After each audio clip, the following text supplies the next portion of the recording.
Anong nangyari? Hindi makapag-upload ng video sa YouTube?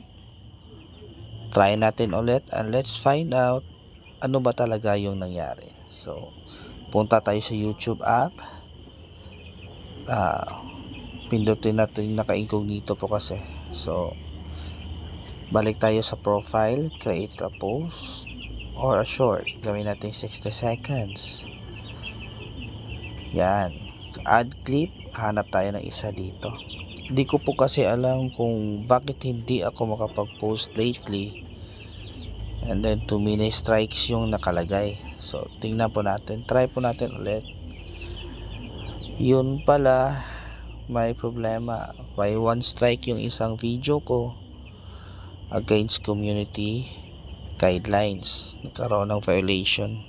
No offense man sa pero parang di naman tama. Naglalaro lang yung mga anak ko, tapos kaso nga lang bagong tuloy sila, pero di naman siguro violation yun.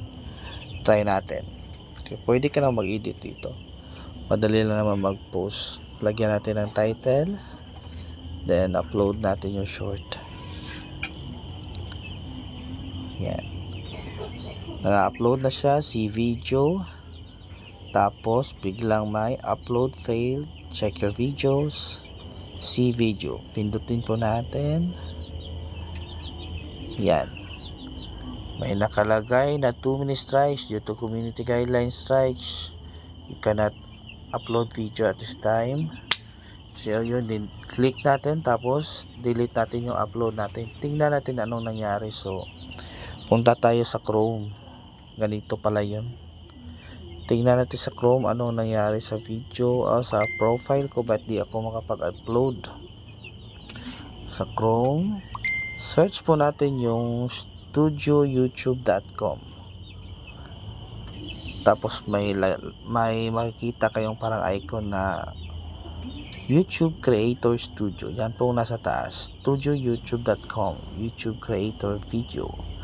Lalabas po dyan yung profile nyo. At sa upper left corner, makikita nyo kung may mga strikes kayo or violation. Madali namang mahanap kasi naka-red yan eh. Tingnan natin. Ayun, sa taas. Channel violations, active community guideline strikes, may isa. Oh my God. So, tingnan natin ano to. Tingnan ko muna yung oras. Ito na yung details ng strikes. Makikita nyo, first strike parang 1 week na hindi ka makakapag-upload. Kahit dinilit ko na po yung video, hindi ka makakapag-upload. So antayin mo na lang yung 1 week.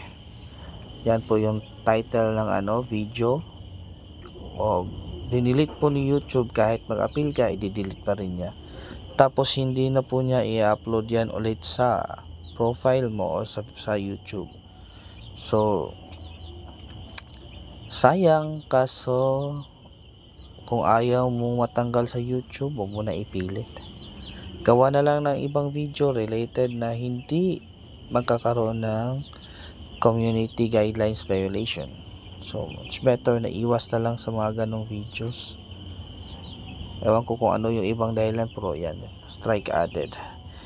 Visibility, remove. Ni-remove ko na po. You have 1 strike, you won't be able to upload content, post, or live stream for 1 week. Oh my God. Your full privilege will be restored automatically after the 1 week period is over. We want to help you avoid getting another strikes, since 3 strikes within 90 days can cause your channel to be permanently removed. My God, wag naman. Bait naman kaming mga Pinoy eh. We're good, God-fearing, law-abiding citizens, especially if you're from Davao City. So yan na po yun. Look at your video. Yan po yung video. Kayo na po humusga. Dakpanay po sa Bisaya, sa Tagalog parang naghuhulihan lang silang dalawa. Yan po talaga ginagawa na dalawa. Kahit ano na lang, basta makapaglaro sila, okay lang. Take action, Nasa sayo na po yan kung i-appeal mo or take no action na lang. Sa akin, take no action, got it. So, yung ibang games na lang nila na pwedeng i-upload, yun na lang po yung i-upload ko. Yan po. What do you wanna do? Sila yung papipiliin kanila. Hopefully this helps. And then, labas na tayo. Wala tayong magagawa dyan. Antayin ko po 1 week. Thank you po.